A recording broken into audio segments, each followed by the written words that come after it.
సమాజంలో రోజురోజుకు ఎంత దారుణ సంఘటనలు జరుగుతున్నాయో చెప్పడానికి ఇదొక ఉదాహరణ. కడప జిల్లా కాశీనాయన మండలంలో జరిగినటువంటి ఒక దారుణ సంఘటనను మీ ముందుకు తెచ్చే ప్రయత్నం చేస్తోంది సుమన్ టీవీ. దిలీప్ కుమార్ అనే వ్యక్తి 24 ఏళ్ల వయసుంటుంది. చదువు మానేశాడు. డెలివరీ బాయ్‌గా పనిచేస్తున్నాడు. అంటే ఫ్లిప్‌కార్ట్, అమెజాన్ ఇలాంటి వాటిలో వచ్చినటువంటి పార్సెల్స్‌ను డెలివరీ చేసే ఉద్యోగము. 24 ఏళ్ల వయసులో డెలివరీగా బాయ్‌గా పనిచేస్తున్నటువంటి దిలీప్ కుమార్ అనే వ్యక్తి కాశీనాయన మండలం గంగనపల్లికి చెందిన వ్యక్తి. ఇతని పైన ఇద్దరు దుండగులు పెట్రోల్ పోసి నిప్పంటించారు. అంతకన్నా ముందు అతన్ని తీవ్రంగా కొట్టారు. కొట్టిన తర్వాత పెట్రోల్ పోసి నిప్పంటించి పరారైనటువంటి సంఘటన. పూర్తిగా 80% కాలిపోయిన దేహంతో ఇప్పుడు అతను చావు బతుకుల మధ్య చికిత్స పొందుతూ ఉన్నాడు. అయితే దీనికి సంబంధించి కారణాలేంటి అనే విషయాలను ఇప్పటికే పోలీసులు ఆరా తీస్తున్నారు. ఒకవైపు సంఘటనా స్థలాన్ని కూడా పోలీసులు పరిశీలించారు. అనుమానితులను విచారిస్తున్నాము అని చెప్తున్నారు. అయితే ఈ సంఘటనలో ఒక ఇద్దరు యువకుల పాత్ర ఉన్నట్టుగా తెలుస్తుంది. పక్కనే ఉన్నటువంటి పుల్లారెడ్డిపల్లెకి చెందినటువంటి ఇద్దరి యువకుల ప్రమేయం ఉన్నట్టుగా పోలీసులు అనుమానిస్తున్నారు. వాళ్ళిద్దరూ కూడా పరారీలో ఉన్నారు. వాళ్ళ బంధువులను తీసుకొచ్చి పోలీసులు విచారణ చేస్తున్నారు. వాళ్ళ ద్వారా ఏ సమాచారం వచ్చినా ఏ నిమిషంలో అయినా వాళ్ళిద్దరిని అదుపులోకి తీసుకునే అవకాశాలు కనిపిస్తున్నాయి. అయితే ఈ సంఘటనకు గల కారణాలు ఏంటి అనే విషయాలను ఒకసారి పరిశీలిస్తే నమ్మలేని నిజాలు వెలుగులోకి వస్తూ ఉన్నాయి. పక్కనే గ్రామానికి చెందినటువంటి ఒక యువతికి ప్రేమ విషయంలో వీళ్ళిద్దరి మధ్య గొడవ జరిగినట్టుగా తెలుస్తూ ఉంది.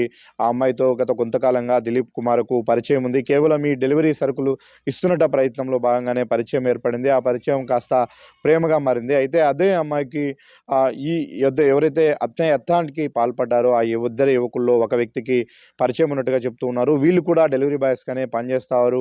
ఈరోజు నా డ్యూటీ బదులు నువ్వు డ్యూటీకి వెళ్ళు అంటూ కూడా ఒకరినొకరు ఉద్యోగాన్ని ఎక్స్‌చేంజ్ చేసుకున్నటువంటి పరిస్థితి. అయితే ఆ యువతి విషయంలో వచ్చినటువంటి వీళ్ళిద్దరి మధ్య వచ్చినటువంటి గొడవలే ఈ హత్య యత్నానికి కారణమయ్యాయా అన్న కోణంలో కూడా పోలీసులు విచారణ చేస్తూ ఉన్నారు. అయితే ఆ యువతి తరపున ఎవరైనా అంటే బంధువులు మా అమ్మాయిని లవ్ చేస్తావా అంటూ అంటే పరువు హత్య కోణంలో కూడా ఏమైనా ఈ సంఘటన జరిగి ఉండవచ్చు అన్న ఒక చిన్న అనుమానం అయితే పోలీసుల్లో ఉంది. ఆ విధంగా కూడా పోలీసులు ఆరా తీస్తూ ఉన్నారు. ఒక మారుమూల గ్రామంలో జరిగినటువంటిది. అది కూడా ఒక దళిత యువకుడి మీద జరిగినటువంటి హత్య యత్నం ఇది.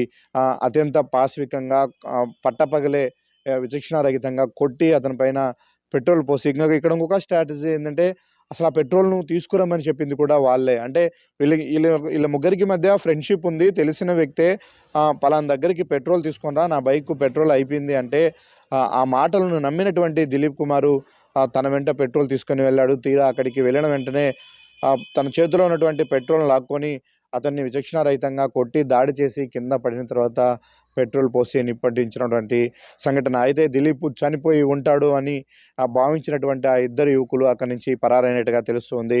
అక్కడే ఆ దారిలో వెళ్తున్నటువంటి మరికొంతమంది స్థానికులు చూసి హుటాహుటిన 108లో ఆసుపత్రికి తరలించడంతో పాటు ఆ అబ్బాయిని ఏ ఊరు అని అడిగినప్పుడు గంగనపల్లె అని పేరు చెప్పడంతో ఆ విలేజ్‌లో ఉన్నటువంటి వాళ్ళ బంధువులకు కూడా సమాచారం ఇచ్చారు. ఇప్పుడు ఆ అబ్బాయి తీవ్ర గాయాలతో చికిత్స పొందుతూ ఉన్నారు. అయితే ఈ ఎంటైర్ విషయంలో ప్రేమ వ్యవహారమే కారణమా? లేకంటే పరువు హత్య కోణంలో ఏమైనా జరిగి ఉంటుందా అన్న అనుమానాలనైతే పోలీసులు వ్యక్తం చేస్తున్నారు.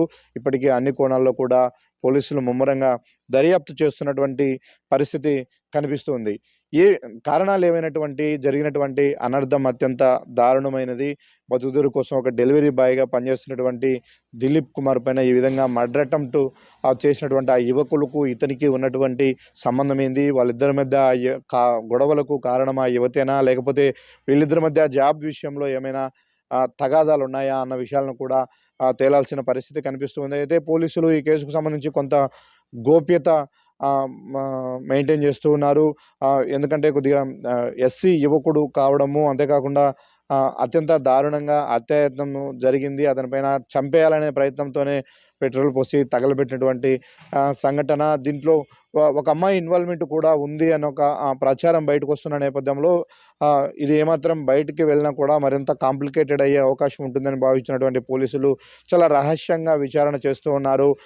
టూకీగా పలాని ఊరికి చెందినటువంటి వ్యక్తి పైన అటాక్ జరిగింది.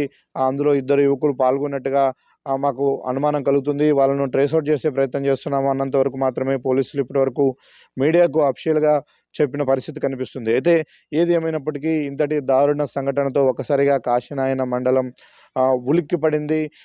ప్రేమ వ్యవహారాలు రోజు రోజురోజుకు ఎంతటి దారుణాలకు దారితీస్తూ ఉన్నాయో చూస్తూనే ఉన్నాము. ఆకోవకే చెందినటువంటి ఇలాంటి ఒక సంఘటన అంటే ఒక అమ్మాయి విషయంలో జరిగిందా అది? లేకపోతే ఈ ఇద్దరు యువకుల మధ్య ఉన్నటువంటి గొడవ కారణంగా ఒకరినొకరు చంపుకునేంత వరకు ఈ సంఘటన ఎళ్ళిందా అనేది చూడాలి. ఎందుకంటే వాళ్ళిద్దరి మధ్య గొడవ జరిగి ఉంటే అలాంటి వ్యక్తి ఫోను చేసి "నువ్వు పలానా దగ్గరికి పెట్రోల్ బాటిల్ తీసుకొని రా" అని చెబితే నమ్మే పరిస్థితి ఉండదు. కాబట్టి ఇంకొక ఇష్యూలో ఈళ్ళిద్దరిని కలిపినటువంటి ఇంటర్నల్ ఇష్యూ ఏదో ఒకటి ఉంది. Common issue. అది ఆ అమ్మాయే అయ్యి ఉండవచ్చు అని కూడా పోలీసులు బలంగా అనుమానం చేస్తూ ఉన్నారు.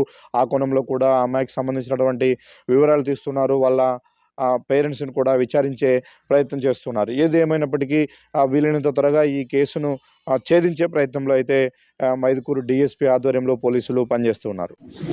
నిన్న రాత్రి అంటే సుమారుగా 5:30 గంటల ప్రాంతంలోన ఈ గంగనపల్లె దగ్గర కందుల దిలీప్ కుమార్ అనే వ్యక్తి పైన ఒక ఇద్దరు వ్యక్తులు దాడి చేసి పైన పెట్రోల్ పోసి మంట పెట్టారన్నటువంటిది ఒక కంప్లైంట్ వచ్చింది. దాని మీద దిలీప్ కుమార్ ను హాస్పిటల్లో రిమ్స్ హాస్పిటల్లో చేర్చి అక్కడ అతను కంప్లైంట్ ఇచ్చిన దాని మీద కేసు నమోదు చేయడం జరిగింది. అందులో ఒక ఇద్దరు వ్యక్తులను అనుమానితులుగా అతను చెప్పడం జరిగింది. వారి కోసం అని చెప్పేసి టీమ్స్ ని పంపించడం జరిగింది. అట్లాగనే ఈ రోజు నేను మా టీం అందరూ కలిసి నేరస్థల పరిశీలన కోసం గంగనపల్లి సరౌండింగ్ లో సెట్ చేయడం జరిగింది. నేరస్థలం గురించి సెర్చ్ కోసం అని చెప్పేసి డాగ్ స్క్వాడ్ కూడా పంపించడం జరిగింది. డాగ్ స్క్వాడ్ దూరం ఈ విక్టిమ్ ఎవరైతే ఉన్నారో బాధితుడు అతను ప్రయాణించిన దూరాన్ని కొంత దూరం ట్రాక్ చేయగలిగింది. అట్లాగే దాని ప్రకారం టీమ్స్ ను ఏర్పాటు చేసి డాగ్స్ చూపించిన కేసులో ఎక్కడైతే నేరం జరిగిందో ఆ నేర స్థలాన్ని గుర్తించడానికి ప్రయత్నాలు చేస్తున్నాము. అలాగే దీంట్లో ఎవరైతే ఇట్లాంటి ఘాతుకానికి పాల్పడినటువంటి వాటిపైన కఠినంగా చట్ట ప్రకారం చర్యలు తీసుకుంటామని ద్వారా తెలియజేస్తున్నారు.